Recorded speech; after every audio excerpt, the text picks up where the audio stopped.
Good evening, everyone, and thank you for joining us on day 5 of our week-long Facebook Live series around the budget. Today, for our finale, we're going to talk about the city's neighborhood and economic development departments and their budgets. I have with me tonight Commissioner Maurice Cox from the Department of Planning and Development, Commissioner Marisa Novara from the Department of Housing, and Commissioner Rosa Escareno from the Department of Business Affairs and Consumer Protection. Thank you, everyone, for being with me tonight. As I do every night, we're going to start with a quick overview of each of these departments' budgets. For those of you who would like to follow along, the data and graphics for our discussion can be found at chicago.gov/budget dashboard. First, we'll start with the Department of Planning and Development. DPD's mission is to promote the growth and sustainability of the city and its neighborhoods. DPD's budget in 2020 is more than $65 million and is primarily comprised of non-personnel costs. Most of DPD's budget, more than 62%, is for the Neighborhood Opportunity Fund.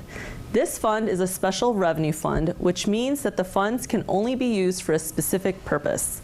In this case, the funds are generated from the collection of the Neighborhood Opportunity Bonus, which are payments received from developers for density bonuses that allow developers to exceed zoning limits for a particular site.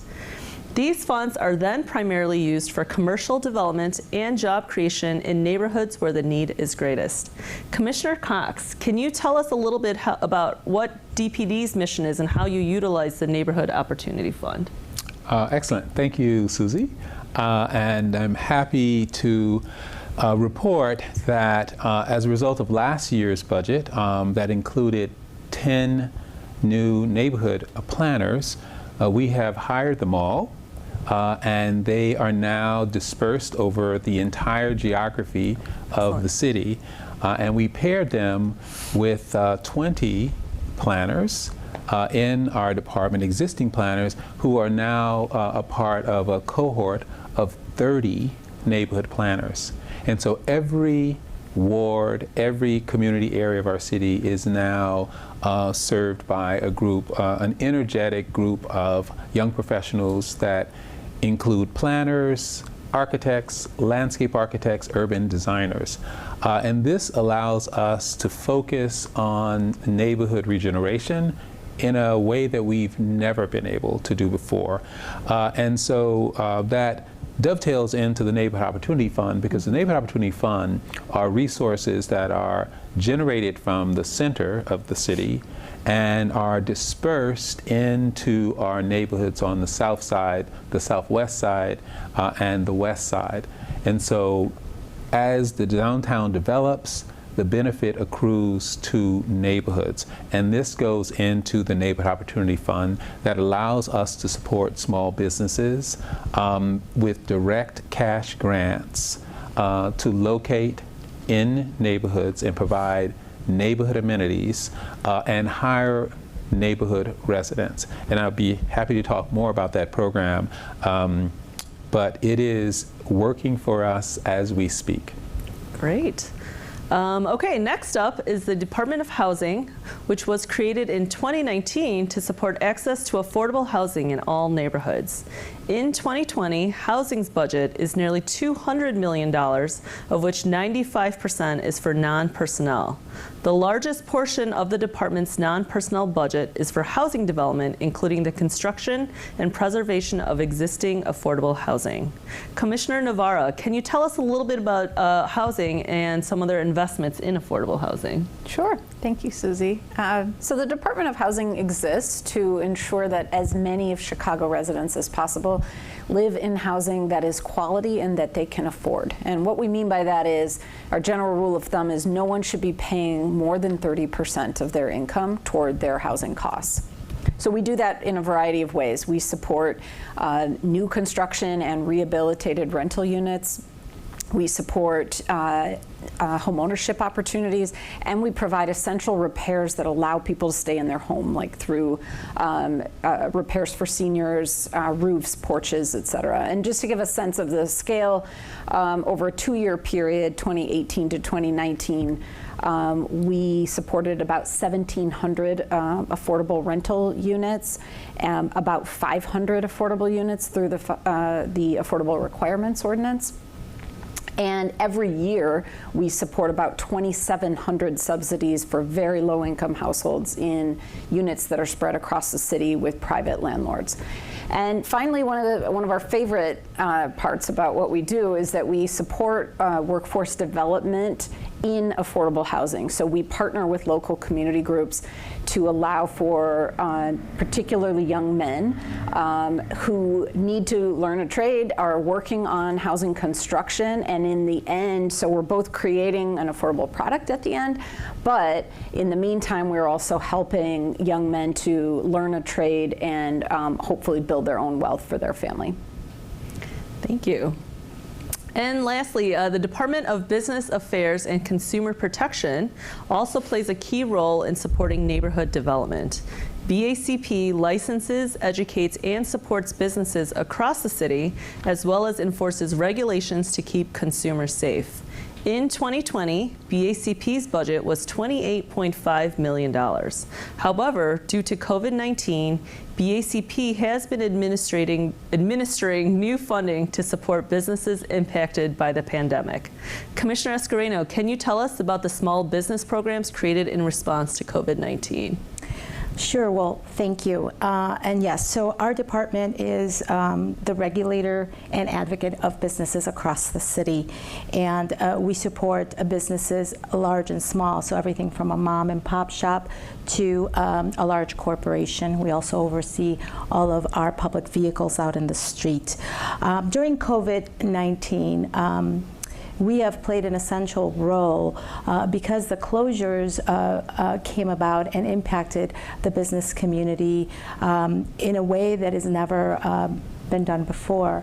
And so from very early on, our department has been working hand in hand with the health department to ensure that our businesses across the city understand the COVID guidelines and the information necessary for them to first close and then to reopen.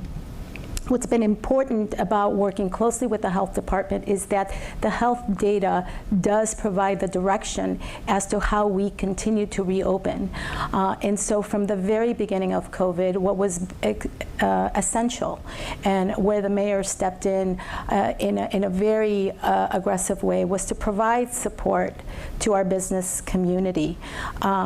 So very early on, the mayor established one of the largest support programs, financial support programs, putting forward about $150 million in support both in loans and grants to our businesses. And this is something that we've been working to administer, as you just mentioned. But additionally, our department has also been instrumental in guiding those businesses through the reopening and ensuring that they understand the guidelines. Additionally, we have also been working to stand up programs to ensure that, for example, our restaurants remain open because of the limited capacity indoors. We've extended to programs to support them outdoors. And then just another point in terms of COVID, what's been essential for our department, since we are also the regulators of labor laws in Chicago, so everything from your minimum wage, your fair work week, is that because our essential workers are the ones that are having to go out and really be at the core of these businesses and making sure that our residents are properly served, it is extremely important for the mayor to ensure that these policies, the labor policies, are implemented and are working to support our workers. And then lastly, also ensuring that our consumers are protected. And so as we've seen some of the fraud that has come about as a result of COVID, that the residents know that we are the consumer advocate as well, and that we have done a lot to protect businesses, workers, and consumers. All right, let's jump into some questions. There has been a lot of conversation around violence prevention throughout the week. And I know neighborhood and economic development also play a key role in this. So can you each talk a little bit about initiatives that your department is working on related to violence prevention? Sure, I'd be happy to start. First, I think we should recognize that public safety is something that we coordinate across departments and agencies. And so you have the human services, the police officers and patrol officers. You've got the social services that provide a whole menu of violence prevention for youth and gang activity. And then you have the development services, which are the part that the planning department can provide. And I always think that the best violence prevention strategy is probably a good job. And so at the core of the work we do is to try to create development that is scaled and accessible to neighborhoods. So if we have streets where all of the storefronts are full of shops with small businesses, that generates job opportunities. And those are the scale of jobs that traditionally hire locally and hire young people, so they have a job and then they aren't engaged in criminal activity. But I would also say those same store owners that fill the storefronts create eyes on the street and a vibrant activity of sidewalk life where people feel safe and protected. I think that's an important piece that neighborhood development can create. And then I would say, lastly, the vacant lots. We have a program where public vacant lots are sold to homeowners, and literally thousands of lots have left the public space and are now private, and people fence them and they care for them, and it offsets any kind of dumping and loitering activity. And so that kind of clean and safe is a form of violence prevention as well.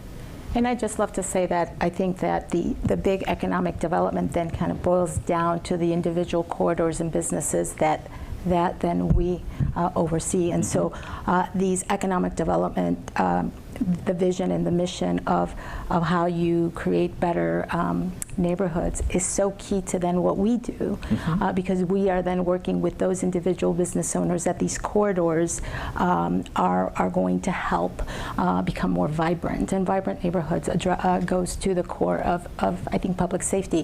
One of the our department has been works really hand in hand with the police department, and as the mayor has indicated, police are not the only resource that we are now utilizing. We're really bringing all the departments into the fold.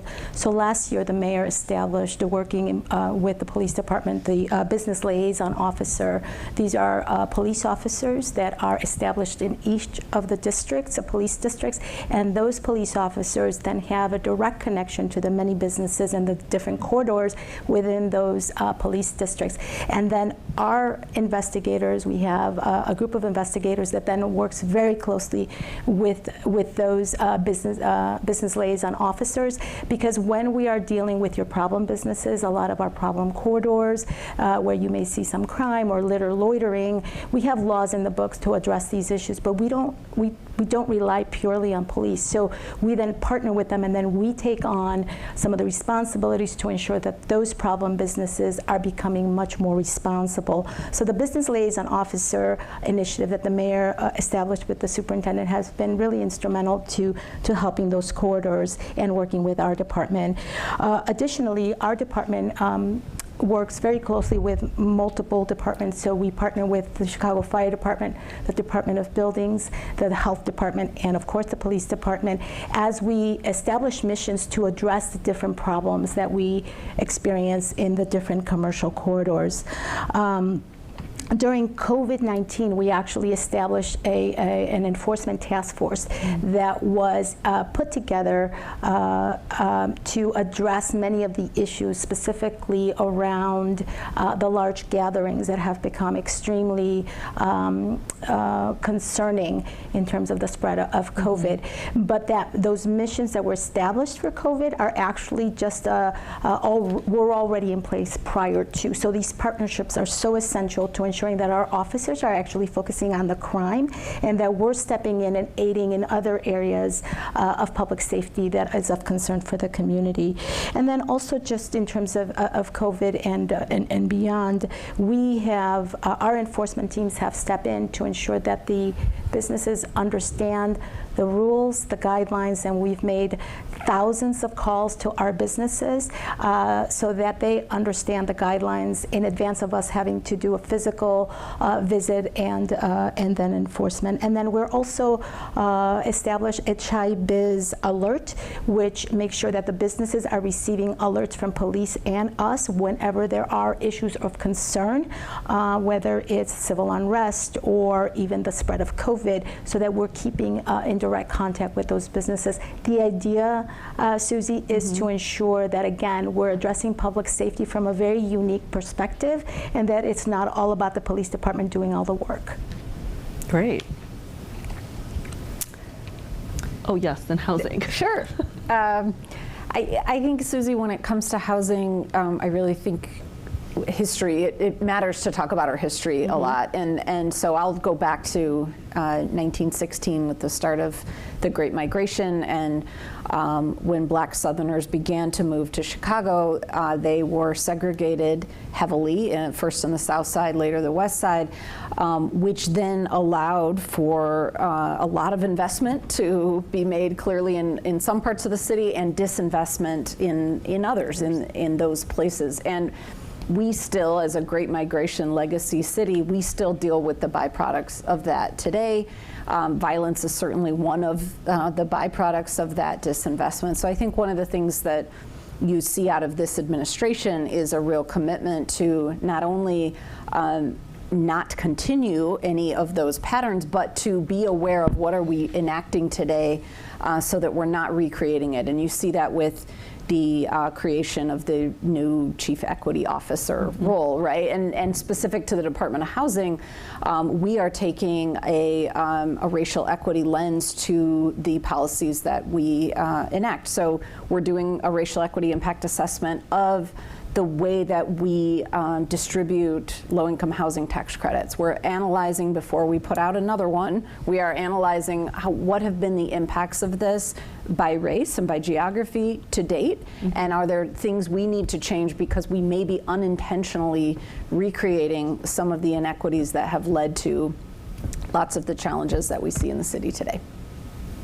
Thank you. Okay, question from Antoinette Peterson. Earlier this week, the news reported that the city picked the following sites for the Invest Southwest programs: Austin, Auburn Gresham, and Englewood. What will the other communities, such as Roseland, receive in funding for redevelopment?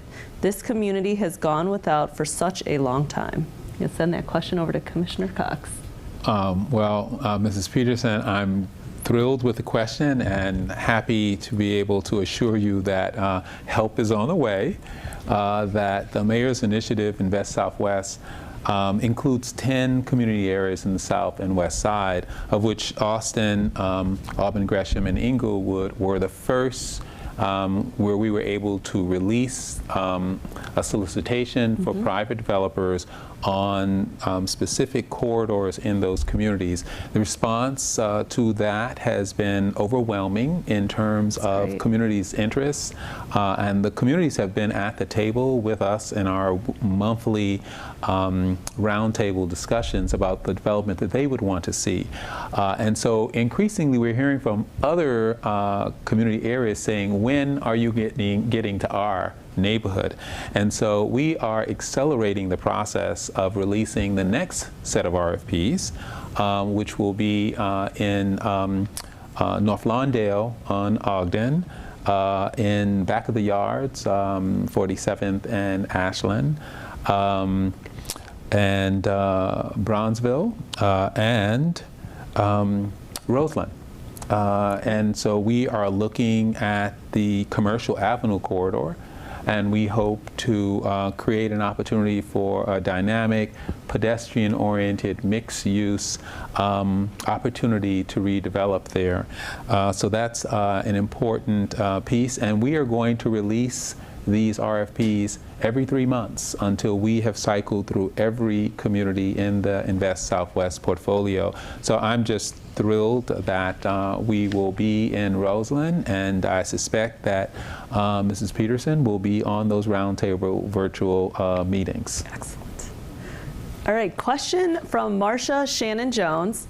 Now that the 95th Street CTA terminal is built, can we expect a mega development like the Logan Affordable TOD or other developments planned throughout the city? So I'll start on this one, Okay. and very glad to, because it gives me a chance to talk about transit-oriented development. So TOD means transit-oriented development, and the notion there is to say that the land that surrounds a station of our rail or even some high-frequency buses is precious, right? If you think about maybe like a quarter-mile radius around each station, the notion is that we should be really looking to that land to put our denser development, our multifamily development. We need less parking there, things of that nature. That's where it's because we want people to have as much access as possible to transit. Now we in the city also talk about this as ETOD, so equitable transit-oriented development, and with that we're also adding a few layers on. So we're thinking about not only the importance of housing in general, but affordable housing to be included with that, and community involvement, and that we're being deliberate about not just sort of wherever the market takes it and picks up on these, this ability to do less parking and more density, but actually really getting into communities that might not otherwise see transit as an asset and really working with folks to get it there. So I'm glad you asked about Logan Square. We are very excited to have been able to support a 100% affordable development at the Logan Square Blue Line stop. That is literally right on top of that transit stop. But we have lots of other plans, and we have really great partners. This is one of the best parts about this. Elevated Chicago is a partner of ours based in 7 different communities and transit stops. The Metropolitan Planning Council is another partner. So in terms of your question specifically on 95th Street, we would love to be working specifically on the land around there, and we hope, I know it is the plan of the Metropolitan Planning Council, that in 2021 they hope to be able to do an in-depth planning process that we'll of course partner with them on for the city-owned land around that station terminus. And the interesting thing is at the very far end on Howard Street, the other end of the Red Line, Metropolitan Planning Council is doing a planning process that starts next month for the same exact thing. What is the land around that station? How do we make the best of it, make sure that we're getting the kinds of affordability and the mix of uses and the density that we need to allow as many people as possible the benefit of transit. So thanks for asking that question. I'd love to expand on that because this is what happens when you actually have neighborhood planners who are stationed in those neighborhoods.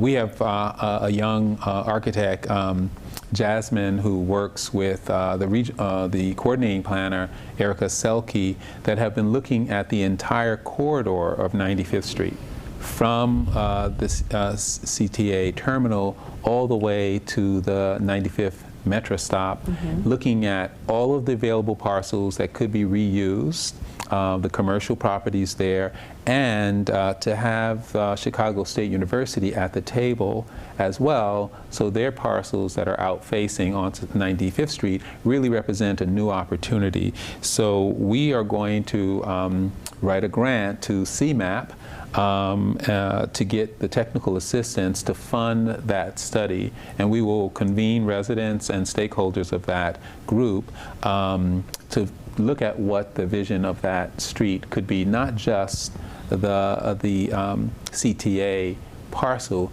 but that entire 1.5 miles. A year ago, we couldn't do this. Now that we have neighborhood planners, we can tackle really the places that people want us to be in. Clearly, Mrs. Shannon Jones has been thinking about 95th Street for a very long time, and we finally are able to answer her question and hopefully put a compelling vision out there that places 95th Street where it should be. More to come. Can I add one thing to Yes, that, Susie? of course. It just occurred to me. The other thing is we've been talking with the Chicago Transit Authority about the possibility, long discussed, of the Red Line extension. And I think one of the exciting things about that, because Chicago's had such a built-out transit system for so long, we haven't had the opportunity to kind of prospectively acquire land and plan for TOD along with new stations. So this is an opportunity where we may be able to do that. And so we're very closely with the Department of Planning and with CTA so that as that possibility draws closer or gets clearer, that we're already thinking ahead to what are the opportunities to coalesce around the planned stations and make sure that we have affordable housing and a mix of uses around those stations. And I have to say, I mean, that Chicago is in the process of redefining this transit-oriented development, the TOD, and putting equitable in front of it, which is the work of Elevated Chicago, is amazing. And we will have, with the Red Line extension, the first real opportunity to start kind of from scratch and assemble that property. So I think the Far South Side is going to be leading the way in what equitable transit-oriented development actually looks like.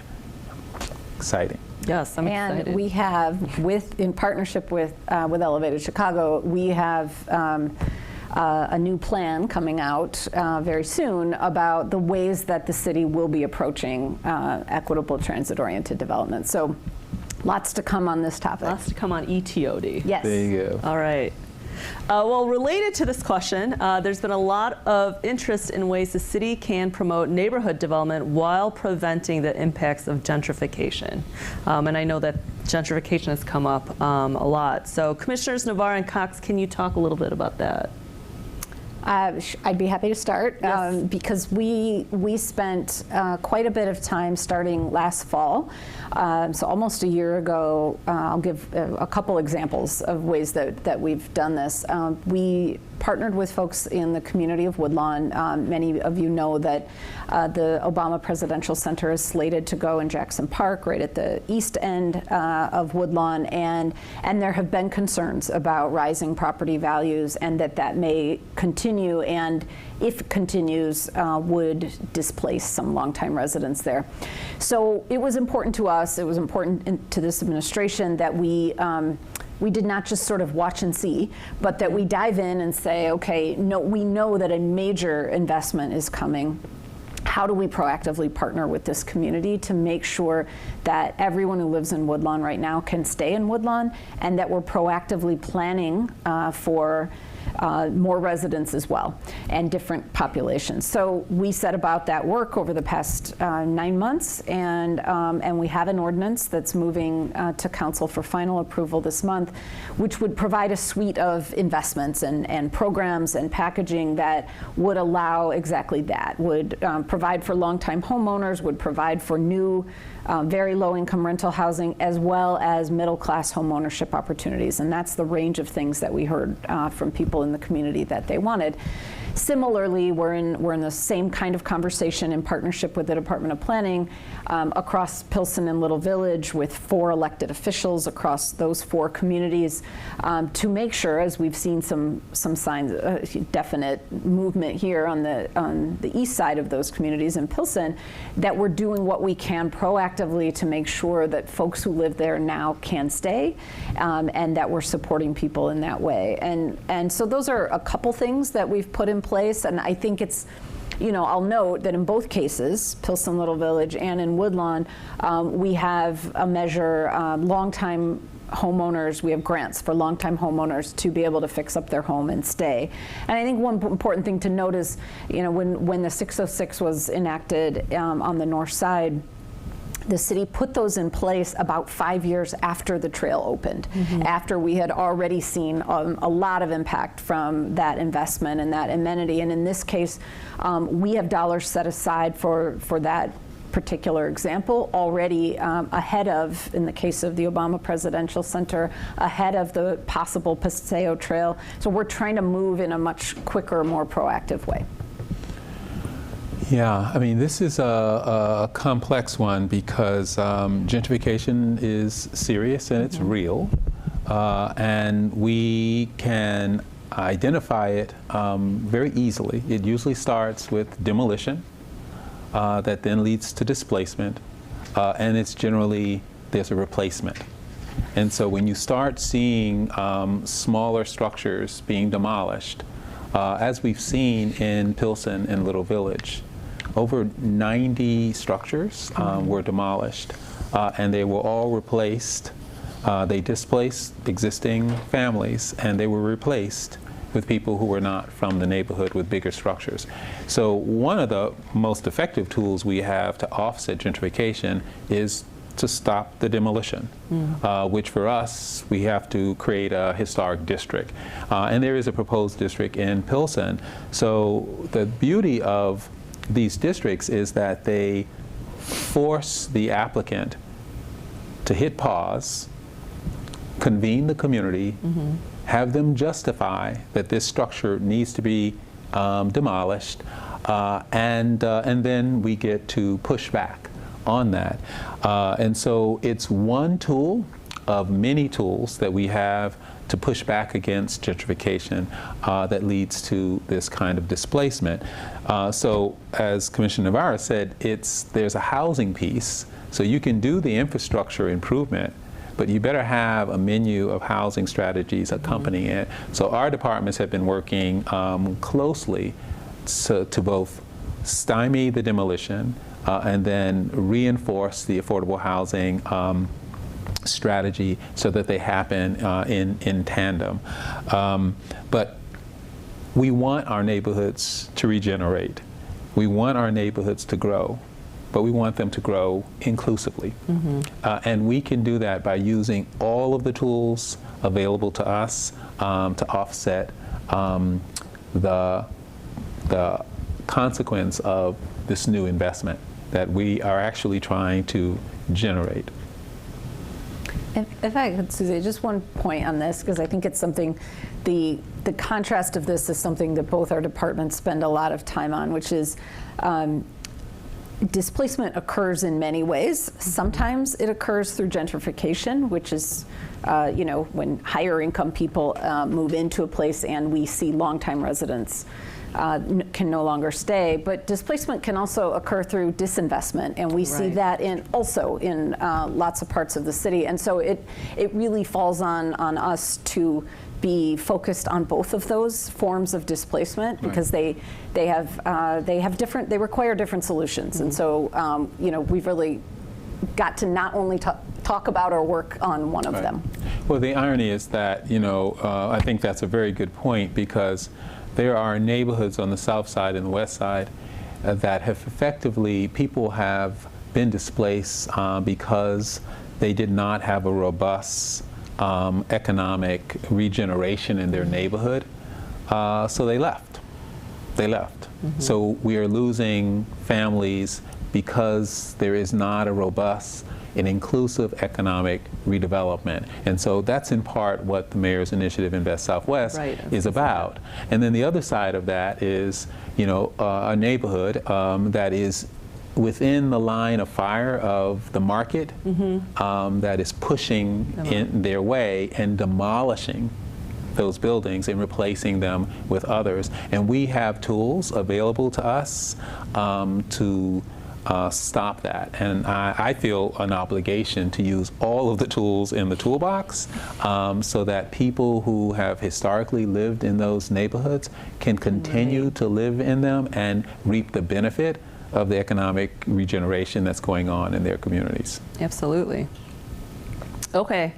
The next question, the city has put into place a lot of regulations to ensure that both consumers and employees are safe during COVID-19. Commissioner Escareno, can you talk about the work BACP has done to enforce these regulations? Sure, absolutely. So what we have done is established a way to regularly and consistently communicate with businesses about the constantly changing regulations that have been imposed as a result of COVID.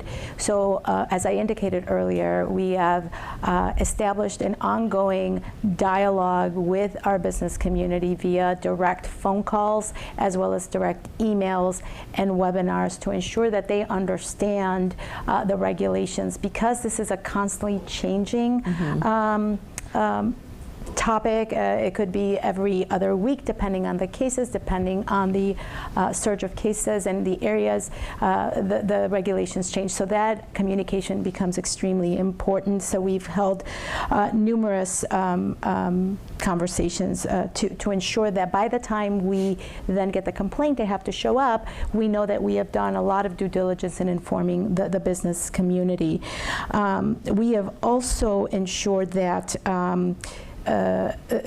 we've held actually 130 webinars specific to the guidelines, with thousands of people really coming to these webinars. I think that because the business community is just really trying to understand how to stay in compliance and really how to remain open, I think also it's been extremely helpful to helping those cases really remain low. One of the things we've seen as a result of this these efforts is that we've seen a high rate of compliance by our business community.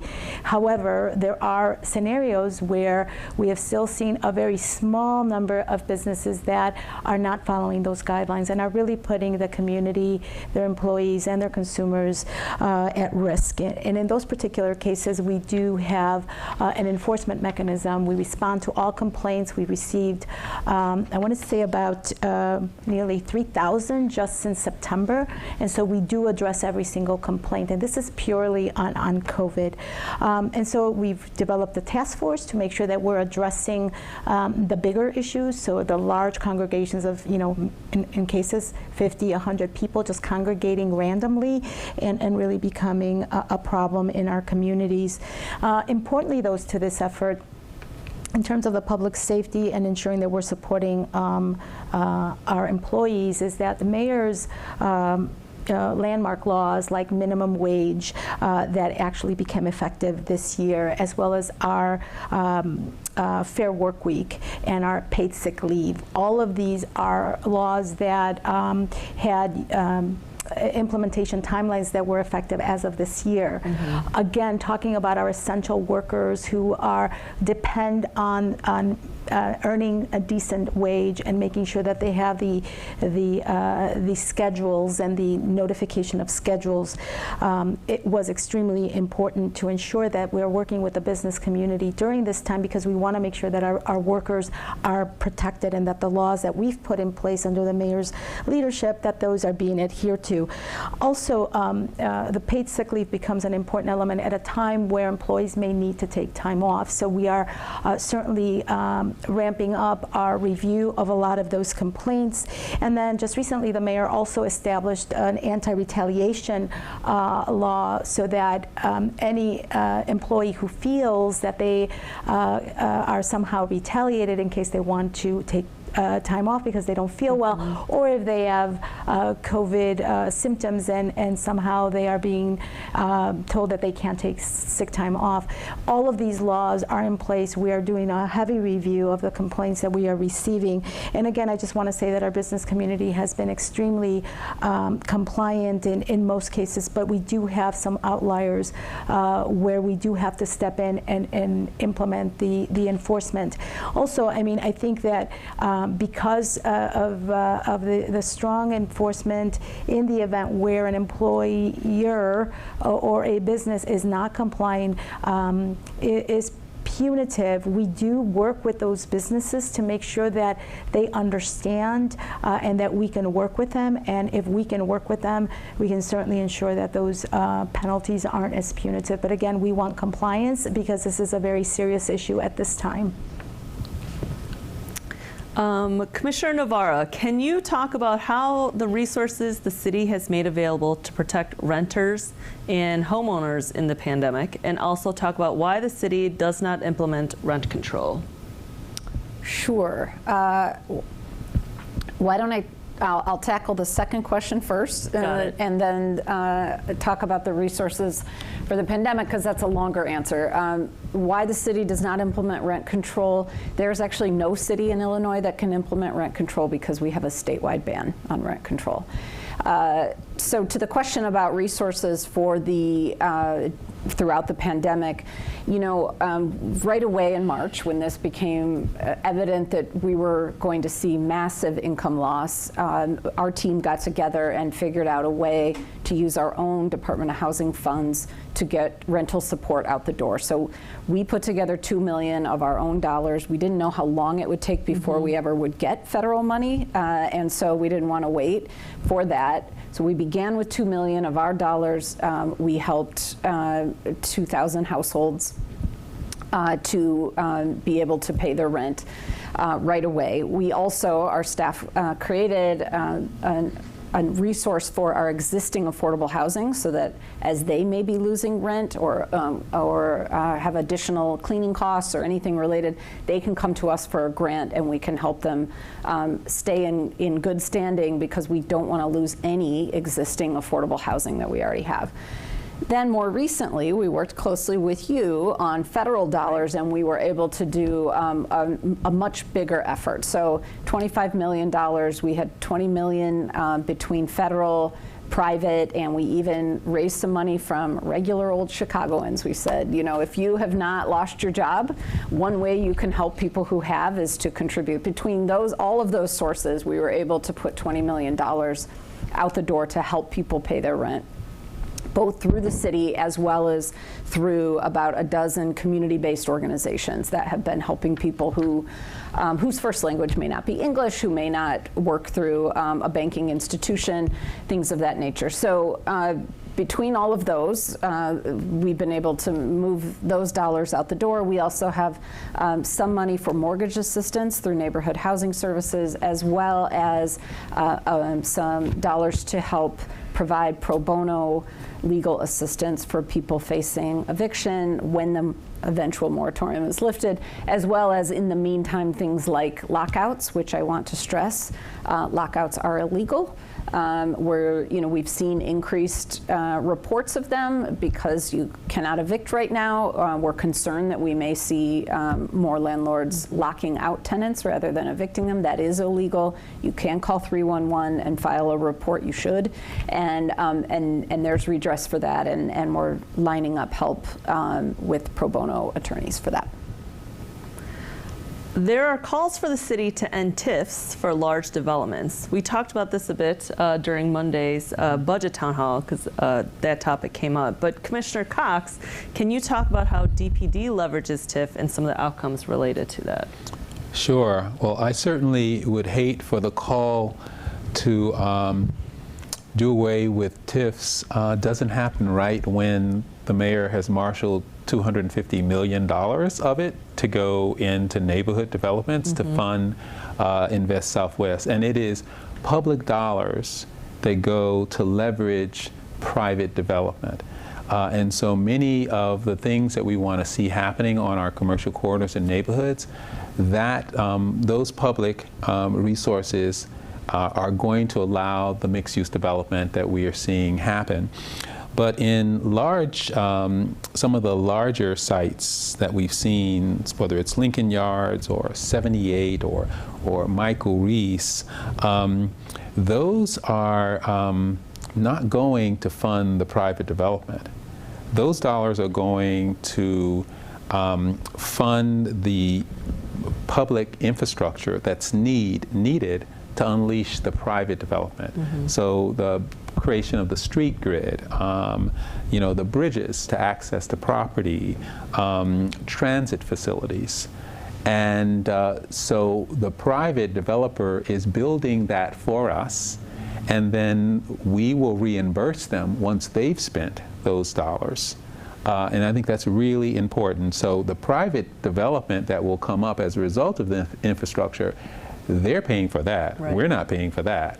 But it is important that the infrastructure on these rather large sites be in place so that we can leverage the private development and understand that that will generate thousands of square feet of development, thousands of jobs, and thousands of affordable housing in those large developments. But we are taking the TIF concept and we're applying it specifically to neighborhoods to, again, build that public investment that then gets leveraged in the private investment for neighborhoods. And I know you and I have talked about this, but we get a lot of questions about TIF surplus, and why aren't we surplusing more? That there's a lot of money to be had for surplus, but I think as you and I have talked, there's a balance between development, where those TIF dollars are going to help boost development in neighborhoods that absolutely need them. And then, what's left thereafter is really what we work to surplus. So, I think we've had a lot of conversation definitely on Monday during our budget town hall, where we talked about the budget, and even today about, what that right balance is. And that, the surplus comes after we've talked to you, and we ensure that, the funding that you need for those projects, that, we go through that, and then what's left thereafter is really what we do for surplusing. So. Thank you for that question. Our next question is from Joseph Baruch. Why is the city building all subsidized housing developments in low-income communities? Why can't we build more developments in areas of greater economic opportunity? So, Mr. Baruch, it's actually not the case that the city is building all of its subsidized housing in low-income communities. In fact, in our last round of tax credits, it's essentially a request for proposals that we put out. We were very specific in saying, in fact, that we wanted to receive proposals across 3 very different market types, in lower income disinvested areas, in gentrifying or transitioning areas, and in higher income or so-called opportunity areas.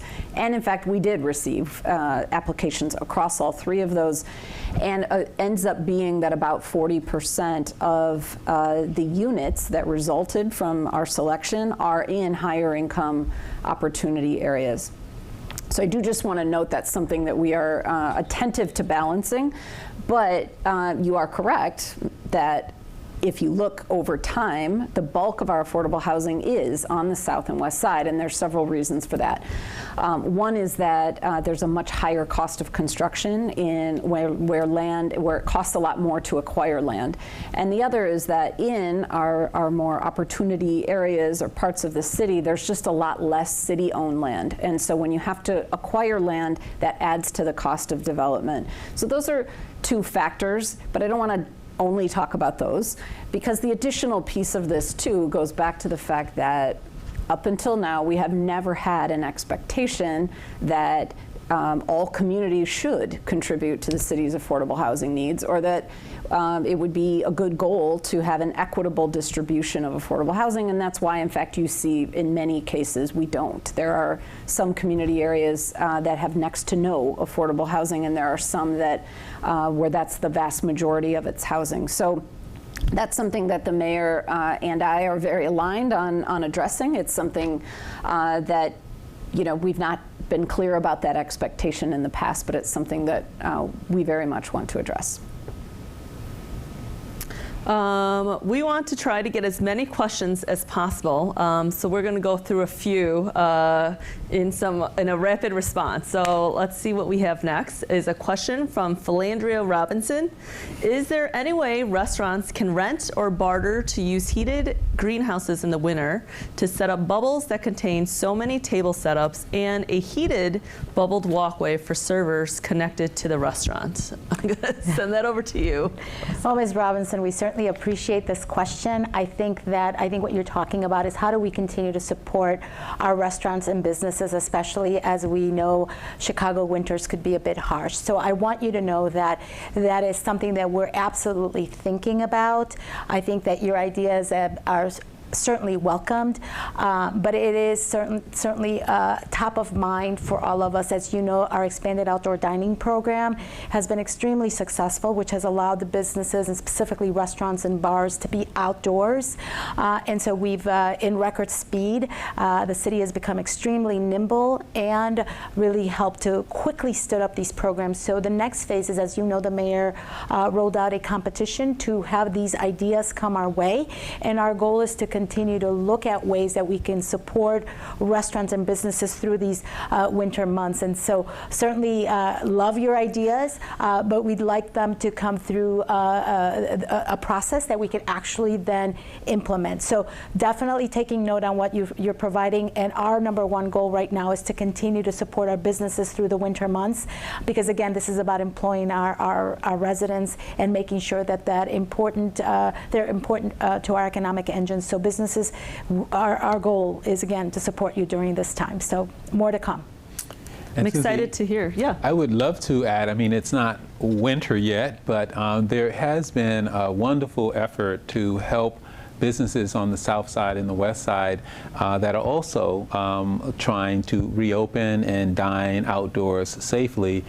Tomorrow, Saturday, there will be the unveiling of a new expanded boardwalk on 75th Street in Chatham, and they are providing the existing restaurants in that corridor with expanded outdoor seating. They've kind of moved into the parking lane. They have, ferns that protect the area. They've umbrellas and seats, and they're opening up this at 3 p.m. tomorrow.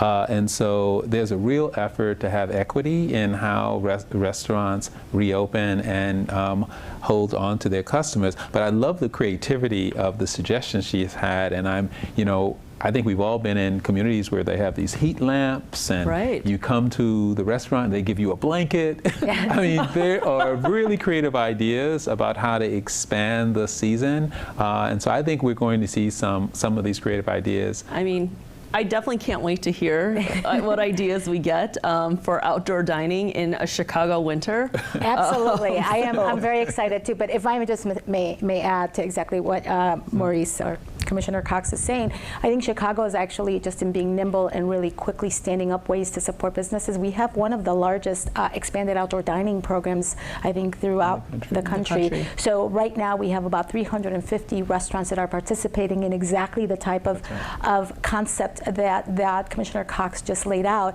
And we have a lot more applications in the pipeline. So the goal would be to continue to allow these businesses to be outdoors. Right. But let's hope it's going to be a warm winter. Because we definitely want to make sure we explore as many great ideas as possible. But this is a perfect idea of how every neighborhood is actually taking advantage of the different initiatives we're putting in place. And we've seen, I think, through this, how creative Chicagoans can be. So it's great. I think there's more to come. Yes, so absolutely. Great idea. Okay, next question is from Valerie Leonard. How are the neighborhood opportunity funds allocated across Chicago communities? That's a great question, and it's really important to understand how it's connected to the vibrancy of development in the downtown, and dollars are skimmed off of that and transferred to neighborhoods in need, and those are on the south side and on the west side and the southwest side only. And those we allocate every year. We have 2 rounds of call for applications. We had one that we announced in August, 32 new businesses, small businesses, locally owned, hiring locally. And now a second round is opening up September 14th. Okay. And that means there will be another opportunity. They're doing workshops to get small business owners ready and entrepreneurs ready for this next round. And so every 6 months we go back out as those resources are collected and committed, and then we finance new small businesses. It's really, really a key piece of the Invest Southwest strategy of getting those corridors to be as vibrant and full with locally owned businesses as we know in many of our commercial corridors. Okay, next question is from David Zegai. How will Chicago's ARO be reformed to better provide affordable housing across the city? So let me give a little context to that. The ARO is the Affordable Requirements Ordinance, and that is the city's inclusionary housing tool. What that means is inclusionary tools are designed specifically to create affordable housing where we don't have it, which tends to be our higher income parts of town. And the way that the cities works right now is that if there's an otherwise market rate development, but the developer needs something from the city, be it city land, city money, or a zoning change, then in exchange they must provide some portion of their units as affordable. So this has existed in many permutations for about 15 years, and we have been, since the fall, we began what we called an Inclusionary Housing Task Force that met over 6 months to come up with what are the ways that we need to strengthen this program. And so we will be later this month in September releasing a report that gives kind of what's the overview of what we learned from that process. We had a 20-member task force. We had 3 aldermanic co-chairs. We had 3 co-chairs from nonprofits and a banking partner.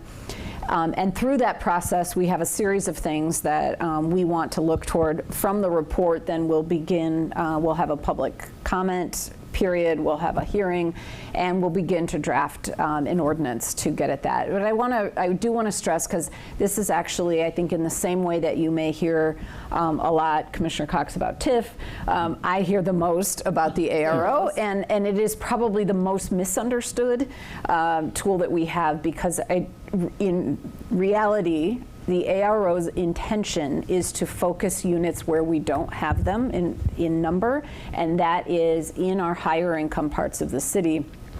In reality, when developers pay instead of building some of their units, which is allowed in some cases, we use those fees all over the city. So in a way, it does support development across the city, but really it's first and foremost purpose for being is to address some of the real inequities in our distribution of affordable housing and the racial and economic segregation that we have as a city. So that's why it exists, and it's the one tool we have out of many that exists to do that. And the final thing I want to say about that is that you know, it's not our biggest production of affordable housing by any means, and it's not designed to be. We produce way more affordable housing through our low-income housing tax credits every year. As I mentioned earlier, over a 2-year period, we had 1,700 low-income housing tax credit units created, and we had about 500 units from the Affordable Requirements Ordinance. So it is important to keep in mind that it's not our production tool, it's really our inclusionary tool. All right, we have time for 2 more questions. This one is from David Doig on Facebook.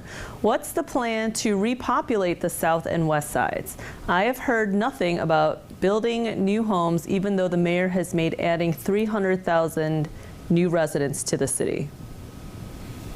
Well, we can share this question. Sure. Well, the first real effort to repopulate the south and west side is to hold on to the people who are currently there. Okay. And so the resources you see that we're investing in their front door, those commercial corridors, are an effort to add the amenities that they so richly deserve, but that are lacking. Mm-hmm. So we have to first stem the tide of people leaving. Right. And then we have to begin to secure all of the land available for infill, whether it be single-family homes with home ownership or multifamily options on the corridor and off of the corridor, and to reinvest in that naturally occurring affordable housing stock that exists in these neighborhoods.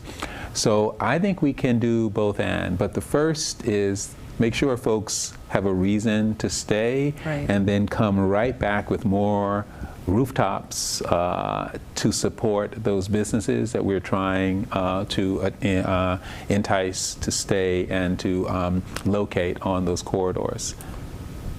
Marisa? Sure.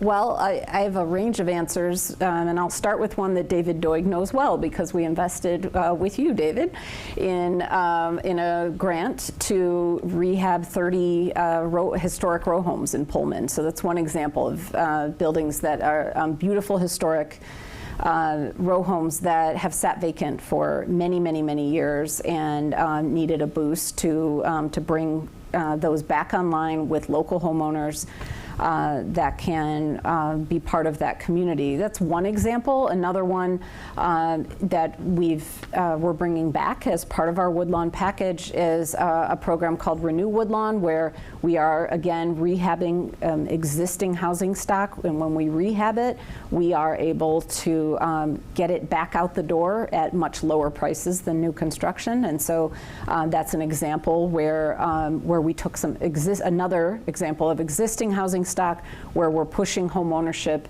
at a benefit to Woodlawn residents. And then thinking about a different strategy around home ownership is we're in conversations with several community groups on the west side about a major new construction home ownership effort at scale in conjunction with Invest Southwest. So, just as Invest Southwest to this point has put a lot of emphasis on the commercial corridors and a mix of uses on the corridors, we're very aware that in order for local business to thrive, they need more local customers, and we've got to build out really the infill of the areas that surround that. So we're looking at really at a scale that the city has not taken on before. How do we partner with a community and invest in new opportunities to build wealth, particularly when we think about racial wealth gaps? We know that over time, policies have made it very difficult for Black Chicagoans in particular to build wealth through their homes. So this is something we're very particularly addressing head on. And if I just may add one thing, I think in terms of just the economic development, the housing, bringing jobs to those areas, and our largest job creators are small businesses. That's so true. the reason why the three of us are here, it's because it's really kind of encompassing for all of us to work together. So it's about the homes, the economic development, and the building and supporting businesses that are the greatest job creators in our city. And so why it's so vital today, not only during COVID, but into the future, that we continue to work together to support our businesses. So it's all encompassing, I think. Okay, we have one last question. We're going to make it quick because we're at the 7 o'clock hour, and so we're going to have you, Rosa, close us out. The question is from Jonathan Snyder. Given the challenges faced by the small business community and the need for supports for high-quality, family-sustaining job opportunities, will the city commit to fully funding or even expanding the Neighborhood Business Development Center and the Local Industrial Retention Initiative programs? So thank you for this question. So the Department of Business Affairs Consumer Protection oversees the neighborhood business development centers, and I know that our partner agency here, Planning and Development, oversees the LERIs. But what I can tell you is that we have put out an RFP. The mayor's goal was to ensure that we're bringing the wraparound services that are available at City Hall into the communities, and so the goal is to invest $500,000 in creating 5 regional business centers in the neighborhoods, primarily in the areas where we have seen disinvestment over the years. So certainly South and West Side and other parts of the city where we think that we need more growth and more support for businesses. So you have our commitment to continue that. We've just closed the RFP program. I know that we have an opportunity to be reviewing them now. Our goal is to actually announce the awardees before October or right around the beginning of October, and to begin this program early next year. Again, bringing the resources that are available at City Hall, but that many individuals in the neighborhoods don't have access to those services. That is the goal of that program. And I'll hand it off to Commissioner Cox to talk about the Learys. Well, and we also the potential to have those business centers be accessible and be a part of the storefront life of those corridors, a one-stop shop. We are exploring that. Once they're awarded, we're going to try to find a place where they have high visibility and access.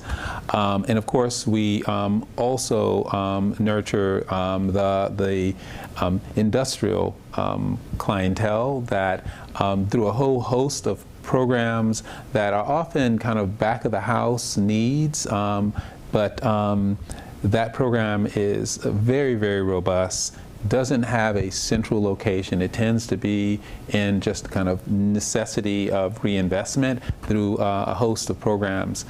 So I think those two programs see very different types of users, but they're amply subscribed by users in both the corridors, but also in the industrial And areas. I think the intention here, Commissioner, is to have us, again, working together to ensure that we are maximizing the resources for businesses that are already in the communities and building upon that so that we can better serve those areas. So bringing the Learys together with our chamber partners, and so the regional centers are really looking at all of these resources and somehow bringing them together so that when a resident or a future entrepreneur is looking for those services, that they're going to a place where they're actually getting a variety of services, a little bit more of wraparound services. And again, also making it so that it's available in the neighborhoods. And now we've learned a lot about being virtual, also using this virtual way of how we can now communicate out in the community. So we'll be working together to make sure that our neighborhoods are receiving the services. And so thank you for this question. All right. With that, thank you all, commissioners, for joining me here tonight on our last night of our week-long Facebook Live. Whether you've joined us for one day or all 5 days, we thank you. We hope this was helpful and that you've learned a lot. Thank you to everyone that submitted questions, both online and through Facebook. Please go to chicago.gov/2021 budget to take our survey and continue to provide us feedback. Thank you very much and good night.